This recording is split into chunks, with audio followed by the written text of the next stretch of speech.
నాగేశ్వర గారి ఎవడే సుబ్రహ్మణ్యం తర్వాత మహానటి 2 సినిమాలు చూశాను. మహానటి మాత్రం నాకు విపరీతంగా నచ్చిన సినిమా.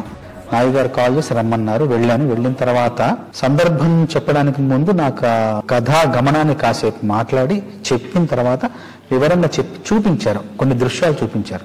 ఆ ఊరిని చూపిస్తూ కాశీలో జరిగే పరిణామాలు కావచ్చు, జరిగే మార్పులు కావచ్చు, జరిగే ఆ జీవన విధానాన్ని అంతా కళ్ళగట్టినట్టు చూపించారు. నాగి గారు కూడా స్పష్టంగా చెప్పారు ఏం కావాలి, ఆ సందర్భం యొక్క ఉద్దేశం ఏంటి, ఆ సందర్భంలో తను ఏం చెప్పాలనుకున్నారని చాలా స్పష్టంగా చెప్పారు. చెప్పిన తర్వాత నేను ఆ దృశ్యాన్ని మనసులో పెట్టుకుని వెళ్ళాను. వెళ్ళి ఒక 3 రోజులు శ్రమించి ఆ మొదటి 3 వాక్యాలు ఏదైతే క్లిష్టంగా ఉన్నాయో అది కేవలం ఒక గంట సమయంలో మొత్తం రాసేసి, మిగతా పాట ఇంకొక అరగంటలో రాసేసి మొత్తం 1.5 2 గంటల పాట మొత్తం పూర్తి చేశాను. ఆయన వెళ్ళి కలిసి పాట వినిపించాను.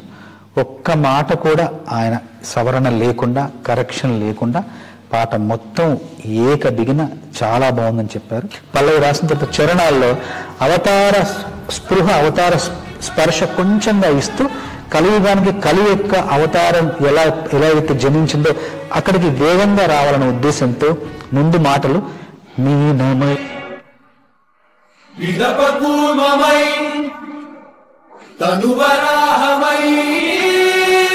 మనకు సాయమై ఎన్నో అద్భుతాలు సృష్టించి మనం పుట్టినప్పటి నుండి చూడలేని, నా జీవితంలో నేను పుట్టినప్పటి నుండి నేను సినిమాల్లో చూడలేని ఎన్నో అద్భుతాలు, ఎన్నో విచిత్రాలు ఈ సినిమాలో చూసే అవకాశం ఈ సినిమా ద్వారా నాకు లభించింది. నాకింత గొప్ప అవకాశాన్ని ఇచ్చిన నాగి గారికి, స్వప్న గారికి, దత్ గారికి మనస్ఫూర్తిగా ధన్యవాదాలు తెలియజేస్తున్నాను.